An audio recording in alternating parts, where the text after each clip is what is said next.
Hoje eu vou mostrar para você como um ídolo vira um herói e como um herói vira uma lenda. Quando a gente fala de alguém que só pilota um carro, esse cara transformou isso em algo herói, em algo em que todo mundo conseguia se enxergar. Nesse dia, ele transformou tudo aquilo que a gente imaginava que podia ser um atleta para entrar para a eternidade. Nada vai apagar a história dele. E digo mais, nada vai chegar próximo ao que ele fez. Hoje vamos contar a história do GP do Brasil de 1991 e a heróica primeira vitória do Senna no Brasil.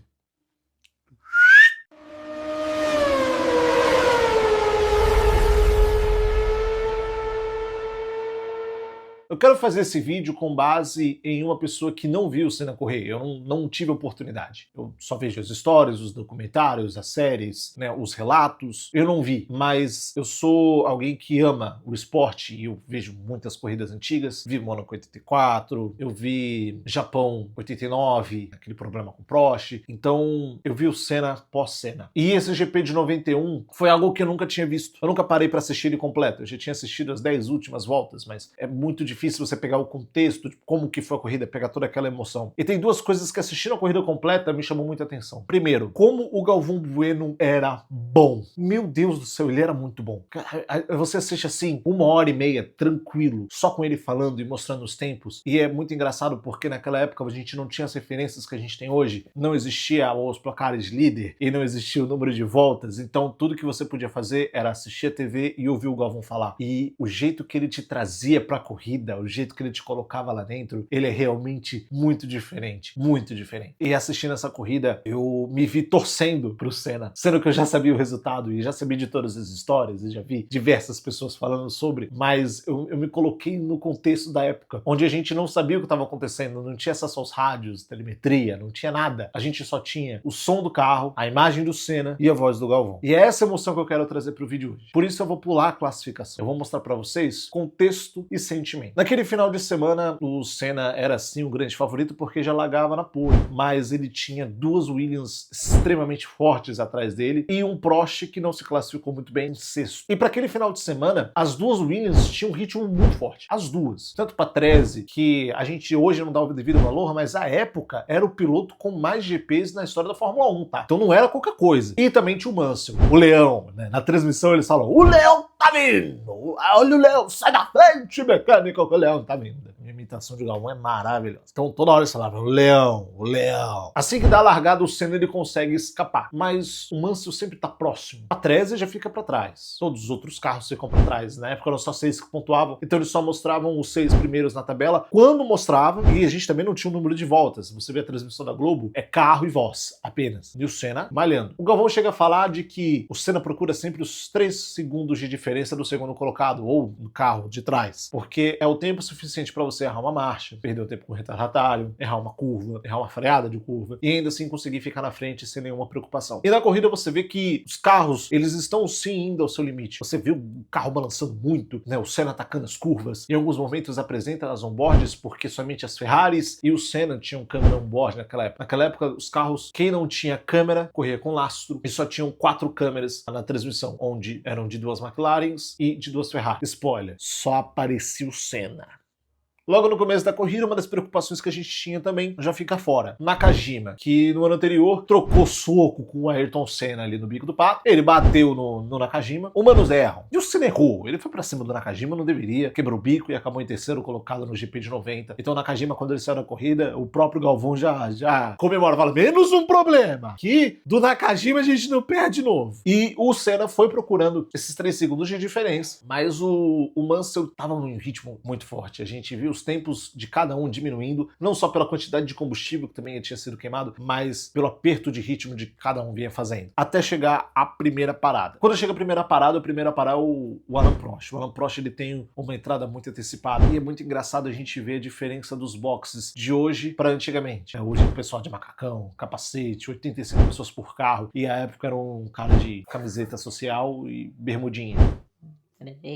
profissional. Ainda mais profissional parecia a McLaren, hein? O pessoal usava calça. Logo depois veio Mansell, e depois de Mansell, Ayrton Senna. Era uma corrida para estratégia de 2 paradas, e aquela já foi a primeira. Eu queria falar para vocês qual volta que foi, mas não tinha placar, então a gente só ficava pelo Galvão. Ah, você podia contar. É a minha experiência assistindo a corrida, tá? Eu não sou o Estadão para te trazer gráfico. E algo também que era interessante para a época, que hoje a gente só tem um fornecedor de pneu, a gente só tem a Pirelli. E à época a gente tinha a Pirelli, que vestia a Benetton do Piquet, e também tinha a Goodyear, que vestia a Williams, a McLaren e a Ferrari. Então existiam estratégias diferentes de pneus para a época, e o próprio Galvão e o Reginaldo Leme falam isso na transmissão, de que os pneus Goodyear iriam sofrer mais para essa corrida, e por isso o Prost parou mais cedo. Feita a parada dos dois, tanto da McLaren com Senna quanto da Williams com Patrese e Mansell, o Mansell ele continua apertando o ritmo, e o Senna em nenhum momento consegue ficar nesses 3 segundos mágicos do qual ele comenta. As voltas vão passando, a gente vê os carros ficando mais ariscos. Uma diferença de hoje que a gente vê o carro seguro aqui, no máximo tremendo por conta da pista, mas na época não. A cada freada era uma espalhada de farofa, a cada curva, a cada dividida a gente vê o carro guinando, então era realmente mais visceral a Fórmula 1. Visualmente a gente viu o esforço que os pilotos tinham para poder manter o carro na pista, diferente de hoje. Hoje parece tudo mais suave, mais soft, por mais que tenha mais carga aerodinâmica e também mais potência, mas ainda assim, como visual faz diferença, né? Quando eu falava que o Mansell vinha apertando, ele vinha tirando mais ou menos 1 segundo por volta. Teve um problema no primeiro pit, chegou a 15 segundos, tudo mais, e chegando ali para metade da corrida, já entra a segunda janela de pneus, mas aí vem o fator de que quem conhece o Senna sabe que vai soltar um sorriso debaixo daquele capacete. Começa a garoar. E começa a garoar logo depois da segunda janela de trocas. Mansell e Prost param e colocam novos pneus. Uma volta depois, a garoa pé. O Senna então faz a decisão que provavelmente fez ele ganhar a corrida. Ele não para em nenhum momento, ele só parou lá no começo da corrida, no primeiro terço. Enquanto os outros dois vinham tirando muito tempo por volta, e Patrese, que estava ali também, vinha tirando muito tempo por volta, o Senna se mantinha. E visivelmente o pneu dele estava desgastado. E o próprio Galvão falava isso na transmissão, que ele estava no osso, que ele estava no limite, mas ele continuava. E quando a chuva foi apertando, o Mansell rodou. Obviamente a gente sabe o porquê que o Mansell rodou hoje, mas como eu falei, o intuito do vídeo é trazer a emoção de assistir a corrida. Então a gente só viu o Mansell rodar, ali no S do Senna, e abandonar. E naquele momento o Galvão comemora, e ele fala: o leão rodou, olha o leão girando, estragando seus pneus, então ele encosta. E aí fica uma corrida tranquila, você fala, o Senna e o Mansell eram os únicos que estavam voando, é só parar mais uma vez, começou a chuva, e na chuva não tem ninguém igual, então era fácil. E na transmissão eles falam, Patrese está a 40 segundos, se o Senna perder 3 segundos por volta a partir de agora com os pneus velhos que ele tinha, pois ele não parou, ele não ia perder a corrida. E aí faltando 10 pro final, de Patrese vinha tirando 4 segundos por volta, faltando ali 10 pro final, lembrando que a diferença dele era de 40 segundos, ou seja, ele ia chegar. Ele já estava mais rápido por conta dos pneus, mas a transmissão não sabia o porquê que o Senna, enquanto virava 1,28, o Patrese tirava 1,21. E a partir de 8 pro final, o Patrese estava tirando 7 segundos de diferença do Ayrton Senna. Como eu já sei qual era o problema do carro, e a gente hoje já sabe, a gente começa a perceber algumas coisas que na transmissão passou despercebido. Primeiro, o carro do Senna balançava demais nas freadas, porque o carro ele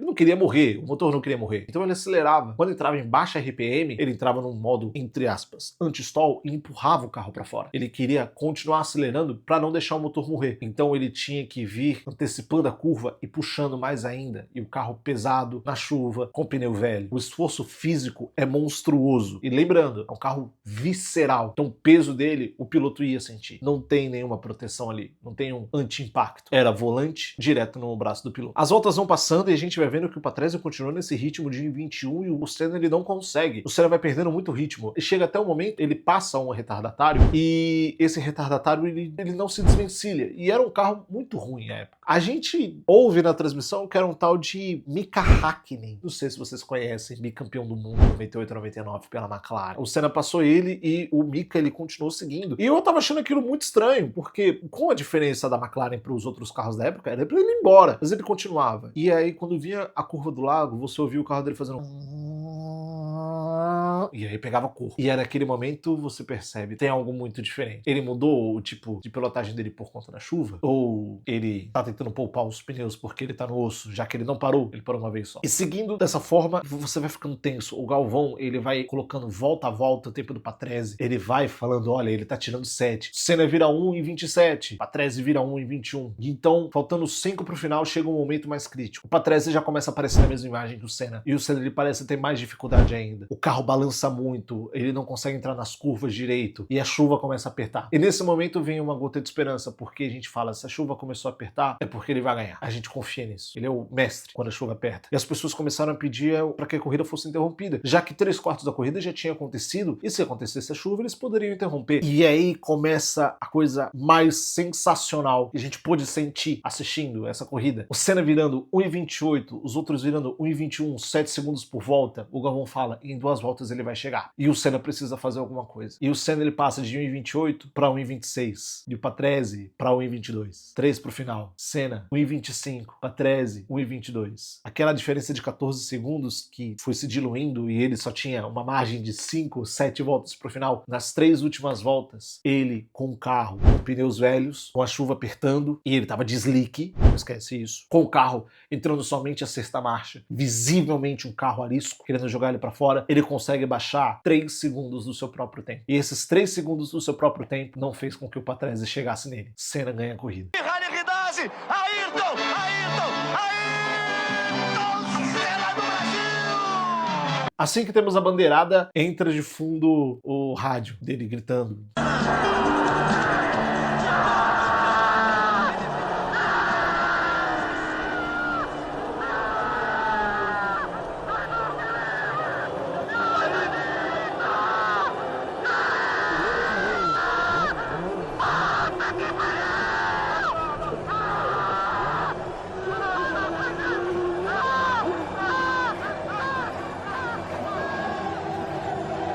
É uma mistura de dor com alívio, com felicidade. É o estouro do champanhe. Aquele grito do Senna, ele ecoa até hoje por Interlagos e ele ecoa até hoje no mundo da Fórmula 1. Foi o ápice de que um piloto consegue chegar. Foi o ápice físico, mental e de felicidade que um piloto conseguiu por apenas uma corrida do calendário. E pra gente, pra torcida que tava lá acompanhando isso, vendo o herói nacional carregar a sua bandeira, pegar a bandeira com o fiscal de pista e sair com a sua McLaren levantando a bandeira, foi o momento em que o povo olhou e falou, ele é diferente, ele é um dos nossos, ele é o brasileiro, ele não é um, ele é o, e as pessoas querem ser ele. É muito emocionante a época, você vê Interlagos cheio e o Senna passando pela reta e você conseguir ouvir o grito das pessoas, e quando o Senna não consegue mais andar com o carro, porque nenhuma marcha entrava, e ele fica ali na reta da curva do lago, a torcida começa a gritar pelo seu nome, um coro de torcida. Da galera!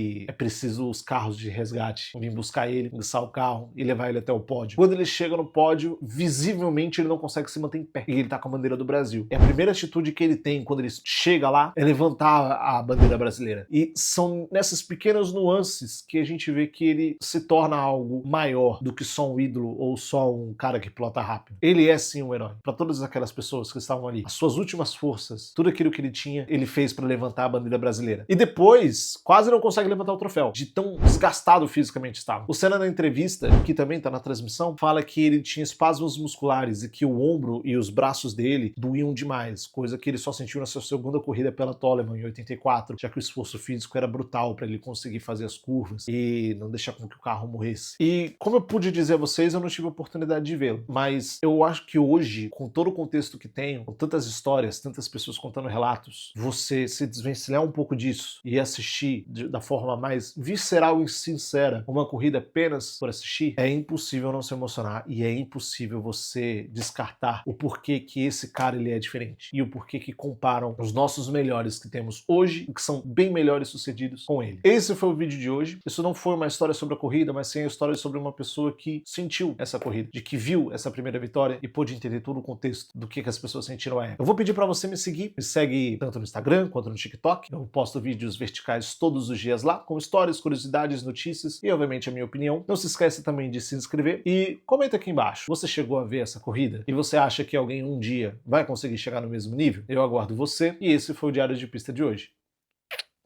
Tchau!